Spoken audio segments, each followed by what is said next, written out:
반갑습니다. 성령의 역사 제3강을 시작하도록 하겠습니다. 이스라엘 백성들이 출애굽할 때 하나님께서 유월절을 지키게 하셨어요. 자, 유월절. 그리고 달력을 주셨어요. 아비골이죠. 히브리어로 아비골입니다.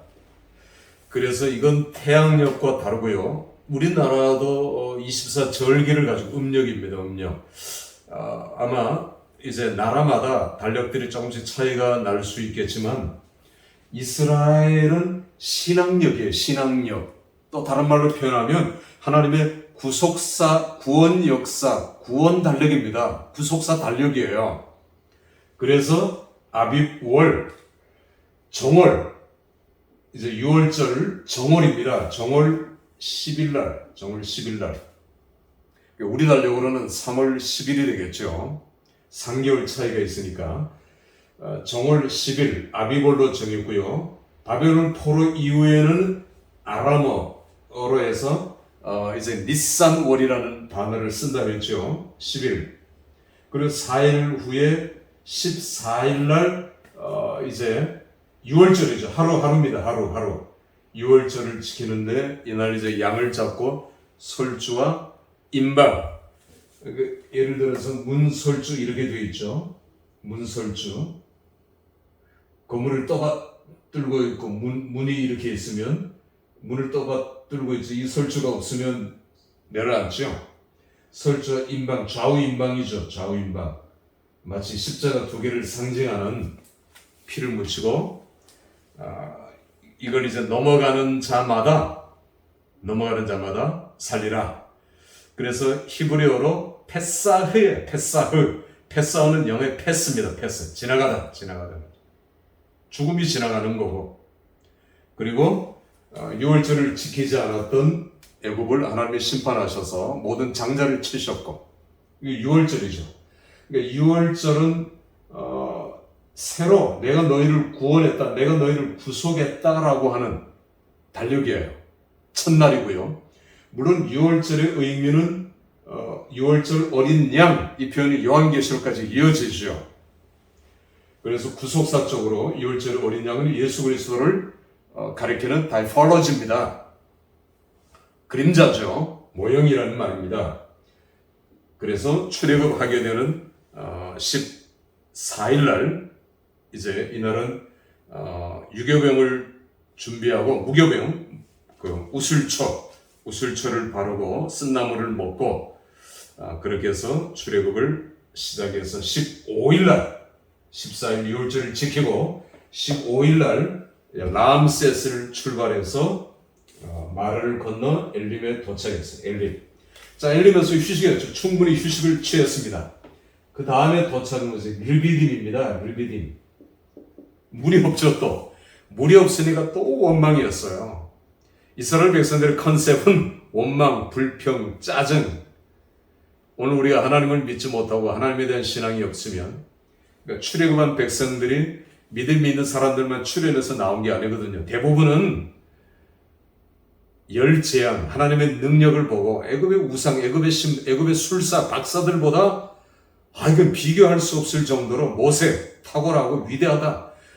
그거 보고 나온 사람들이지 그 사람들이 믿음이 있어서 나온 사람들이 얼마나 됐겠어요. 극소수죠. 그러니까 first generation 1세대는 노예 아닙니까? 노예 근성에 사로잡혀 있었고 이 사람들은 뭘 줘야 일하고 뭘 줘야 움직여요. 여러분, 제가 일꾼들을 폄하하는 것이 아니라 일당직을 이제 가령 일을 하는 사람들은 일당을 안 주면 그 다음날 나오지 않죠. 누가 나옵니까? 일당이 길어지면은 계속 며칠째 일당을 지급하지 못하면 누가 일을 해요?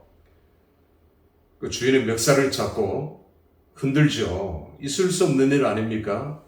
이 사람들은 불가마 밑에서 고기를 굽고 자기가 먹지 못하죠. 고기 한 점 얻어 먹으려고 이제 거기 무슨 애교도 부려야 되고 못하는 짓들도 해야 되고요.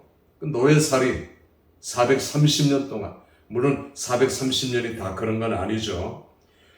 아까 그 18왕조 아하 모세는 왕이 되자마자 이제 새로운 왕조를 건축하자마자 이스라엘 백성들을 람셋이나 이런 거대한 도시, 스핑크스 피라미드를 만드는데 유대인들을 동원했어요. 그러니까 유대인들은 혹독한 노예 생활, 그 가운데도 고역을 했던 거예요. 그 출애굽기에 보면은 너무너무 힘들어서 하나님 앞에 기도했어요. 하나님 제발 우리를 살려주세요. 우리를 끄집어내 주세요. 우리를 도와주세요. 긍휼히 여겨 통촉해 주세요. 하나님 그 기도를 들으시고 그래서 들으시고 믿음이 없는 자라도 하나님 그 기도를 들으셨다는 것입니다. 자, 르비딤에 와서 또 원망하고 불평합니다. 르비딤은요 이렇게 되어 있어요. 골짜기 안에 이렇게 여기는 산이에요. 이스라엘 백성은 여기 들어가서 안식을 취하고 있는데 아말렉이 뒤를 쳤어요. 뒤를 비겁한 겁니다. 이 백성들 200만 250만 들어가는데도 한참 시간이 걸리죠. 이 뒤 무방비 나이 든 노인들 힘없는 아녀자들 이 뒤를 급습해서 수많은 인명을 살상했어요. 아말렉은 비겁한 거죠. 아말렉이 이렇게 본격적으로 나옵니다. 모세가 산 위에 올라가서 지금도 요 돌이 남아 있어요. 갈라진 돌입니다. 기도하죠. 힘이 드니까 아론과 훌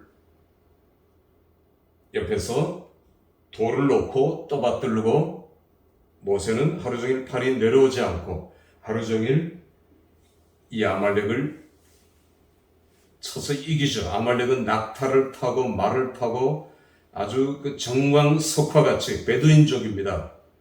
그러니까 종횡무진 어디에 어떻게 나타날지 모르죠. 우리가 성경 역사를 보면 이 아말렉이 자주 출몰해요. 나중에 다윗 때 시글락에도 출몰합니다. 공격하죠. 그러니까 다윗이 없을 때 이 아말렉 다윗이 그 블레셋 왕의 명령을 받고 사울을 공격하러 가고 있을 때에 아말렉이 공격해서 포로로 다 사로잡아가요. 그러나 하나님의 구속사는 죽이지 않고요. 다 그대로 잡아가고 아말렉에게서 다윗은 그대로 다 찾아옵니다. 이게 하나님의 구원 역사예요. 자, 아말렉은 이렇게 여기도 출몰하고 여기도 출몰하고 사방에 출몰해요. 낙타와 말을 이용해서 그들은 기동력이 빠른 그리고 어떤 영토를 가지고 있지 않아요. 물론 겐 족속 이런 족속들도 여기저기 흩어져서 살지만 베두인족들은 어떤 영토를 가지고 있지 않죠. 물론 영토를 이렇게 표시하기는 하죠. 이게 아말렉입니다. 출애굽기 17장 마지막 절에 하나님께서 그렇게 말씀하시잖아요. 내가 아말렉과 대대로 싸우리라. 그리고 이건 기도의 싸움이다. 영적 전투, 영적 전쟁이라는 거죠. 출애굽한 이스라엘 백성들은 비로소 영적 전쟁을 실감합니다. 전쟁이다. 무기는 없잖아요. 그저 막대기들, 애굽에서 가지고 나온 농기구들 이런 것들이 그들의 전부였어요. 숫자가 많다고 이기는 건 결코 아니거든요. 그냥 정광석화같이 밀고 치고 그리고 빠지면 아말렉을 당해낼 수 없는 거죠. 자, 이렇게 이스라엘 백성들은 원망하고 불평했지만 아말렉을 물리치고 기도의 싸움, 영적 전쟁, 이제 계속 기도가 나옵니다. 기도가 얼마나 소중하고 기도가 얼마나 중요한가. 여러분, 우리는 이 기도의 싸움에서 결코 밀리거나 지면 안 돼요. 아무리 바빠도. 루터는 바쁠수록 더 기도한다 했어요. 그리고 루터는 기도의 11조도 드리자 했어요. 그리고 본인이 몸소 실천했어요. 24시간의 11조는 2시간 40분 아닙니까? 적어도 2시간 40분은 기도해야 된다는, 우리는 11조를 물질에만 국한시킬 때가 많아요. 저는 어떤 교인이 선물을 받았는데 그 선물에 11조는 더 되죠. 그 액수만큼 주의 종이라고 가져왔더라고요. 선물로 들어온 거지만 11조를 드린다는 의미예요. 여러분, 왜 옛날에 시골 교회에 가면은 옛날에 추수감사절 때 되고 이러면 소를 끌고 오기도 해요. 소를 마당으로, 교회 마당으로 끌고 오죠. 가축들도 끌고, 닭도 시끄러워요. 혹시 그런 경험들이 있습니까? 그러니까 저는 또 어떤 교인이 과일 요만큼 새벽기도 때 가지고 왔어요. 이게 이제 첫 열매라고, 첫 열매. 순수하죠. 순수해요. 여러분, 우리는 물질의 11조로만 절대로 국한시켜서는 안 돼요. 옛날에 우리 믿음의 부모들은 자기 자식을 하나님 앞에 드렸죠. 장남, 작년에 3호로 종종 많이 드렸고요. 11조의 11조는 이제 미니멈입니다. 미니멈. 최하의 우리가 하나님 앞에 가장 기본적으로 드려야 할 숫자가 11조의 개념이거든요. 믿음이 있으면 12조도 드릴 수도 있는 거예요. 10의 3조. 아니, 전부를 드릴 수도 있는 것입니다. 그 다윗은 내가 하나님 앞에 전체를 다 드려, 나의 모든 재산을 다윗은 그렇게 하나님 앞에 다 드렸어요. 드린다 했어요. 그리고도 더 드릴 것이 없나? 이렇게 살펴봤어요. 여러분, 그겁니다. 이게 믿음이에요. 자, 이제 영적 전쟁, 새로운 각오를 가지고 출발하죠. 몇 군데 지나가서 그들의 1차적인 목적지, 하나님께서 그들을 콜링하신 첫 번째 목적지, 시내산입니다. 시내산에서 율법을 받죠. 모세는 시내산에 2번 올라갑니다. 2번. 처음 올라가서 받고, 그 다음에 이제 내려오다가 금송아지를 보고 이제 그 돌판을 던져버리지 않습니까? 깨뜨려지죠. 다시 받으러 또 올라가죠. 2번 받으러 이제 올라가는 장면을 우리가 볼 수 있습니다. 자, 시내산에 도착한 이스라엘 백성들. 원망도 하고 불평도 했지만 또 르비딤을 지나갔고, 그들은 이제 시내산에 도착했을 때 장인 이드로가 모세의 2 아들과 그리고 부인 십보라를 데리고 모세를 방문해요. 자, 이렇게 모세는 가족들과 같이 합류하고요. 이때 모세는 장인 이드로를 통해서 백부장 제도, 천부장, 십부장, 50부장 제도를 이제 그 충고를 듣게 되고 그대로 지시하게 되죠. 자, 그런데 우리가 그 대목도 이제 공식적인 행정 어떤 이제 제도는 천부장 군사 제도이기도 하죠. 십부장 이런 제도예요. 그러나 비공식적인 제도, 모세는 밑에 유사들이 있었어요. 유사. 성경을 우리가 보면 출애굽기 때부터 여호수아 1장까지 유사들이 나옵니다. 유사. 그 유사들은 워킹 그룹이에요. 발로 뛰면서 백성들 사이에 들어가서 그 모세의 어떤 리더십, 모세가 하는 말, 하나님의 음성을 그대로 전달합니다. 이 250명 숫자가 어마어마하잖아요. 그러니까 이 백성들이 들어가서 다 전하는 거예요. 출애굽할 때 믿음 있는 사람만 따라 나온 것이 아니라 중다한 잡족, 허다한 잡족들도 따라 나왔고요. 그 잡족 중에는 이방인들이 많죠. 이방인들. 갈렙도 그 중에 한 사람. 그러니까 그리스족. 그러니까 어떤 연유인지 모르지만 애굽에 포로로 끌려가서 유대인들과 같이 살았던, 혹은 나오면서 합류했을 수도 있고요. 정확한 건 몰라요. 갈렙이라는 이름 뜻은 물어 뜯다라는 이름입니다. 아주 호전적인 이름을 갖다 붙였죠. 그런 갈렙만큼 이제 신앙적이고 믿음 있는 그런 사람은 아마 드물 겁니다. 또 갈렙은 아주 빠른 시간 안에 유다 지파의 지파장이 되죠. 지파장. 대단한 것 아닙니까? 그러니까 갈렙의 입지 전적, 혹은 갈렙의 라이프 스타일을 우리는 성경 속에서 계속해서 배우고 살펴볼 수 있는 것이죠. 이렇게 모세는 시내산에서 군사 조직, 이건 군사 조직입니다. 천부장, 십부장 제도, 행정 조직이기도 하겠죠. 자, 그리고 이제 여기서 모든 조직을 완비하고 1년을 머물면서 성막을 짓고 또 모든 체계를 다 갖추고요. 또 훈련을 하게 되죠. 모세는 시내산에서 하나님의 음성을 받기를 원해서 올라가죠. 시내산. 그리고 모세가 더디 내려오죠. 40일에 하루 모자랐어요. 하루 39일. 기가 찰 노릇입니다. 하루 모자란 39일째 이제 그 반역을 일으켜요. 반란을. 그렇게 해서 금송아지를 만들지 않습니까? 아론은 정말 줄 데가 없어요. 형인데 백성들이 하자는 대로. 그러니까 아론도 믿음이 없었던 것입니다. 그런 아론을 하나님께서 나중에 대제사장, 그리고 그 후손들을 대제사장으로 삼았다? 여러분 같으면 그렇게 할 수 있겠어요? 참 귀한 일이죠. 놀라운 일이기도 하고요. 자, 이렇게 해서 이제 범죄하고, 제가 지난 시간에 얘기했듯이 단순한 우상 숭배가 아닙니다. 그렇게 가르치고 그렇게 배웠다면 50점이에요.